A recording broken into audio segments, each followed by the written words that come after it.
რაც უფრო ტექნოლოგიურად დახვეწილი გარემოა, მით უფრო ტექნოლოგიურად ჩამორჩენილი ხალხი იზრდება. აი მე როცა კომპიუტერს მასწავლიდან 94 წელი იყო.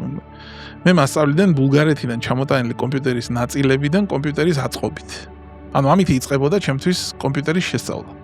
და AutoExec-ბატი უნდა დამეწერა ჩემით რა, ანუ ის პირველი 3 ფაილი რითიც Windows ეშოვა, ჩემით იმის წერა უნდა მცოდნოდა. შესაბამისად, შემდეგთაობას ხო ეგ აღარ ჭირდებოდა მაღაზიაში ყიდულობდა. შემდეგთაობას ეგეც აღარ ჭირდებოდა, იმიტომ რომ ლეპტოპს ყიდულობდა, ანუ იმ 3 კომპონენტის შეერთებაც არ იცის. და ასე შემდეგ, ანუ მოდემი რო საერთოდ ცალკე ცხოველია, ამ თაობამ არ იცის, იმიტომ რომ დღევანდელი მოდემი არის აი ამ ხელა პატარა ჩიპი და ჩვენ დროს იყო აი ამ ხელა დიდი ამბავი, რომელიც კიდე უნდა შეგეერთებიან გარე მოწყობილობა იყო, ხო? და ნელ-ნელა მოკლედ ტექნოლოგია აჩლუნგებს ტექნოლოგიურ უნარებს ადამიანში, იმიტომ რომ აღარ ჭირდება. ის იმდენად ცხოვრების ნაწილი ხდება, რომ იმაში გარკვეულობა იმისთვის აღარ არის ფიჩა. ამიტომ ჩვენ რაც ვიცით, ხო?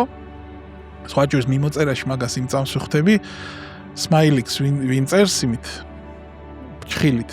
ხო, ვინც ფჩხილით წერს, იცი რომ იმ ეპოქისაა, როცა Smiley იყო რთულად ხელმისაწვდომი კლავიატურაზე.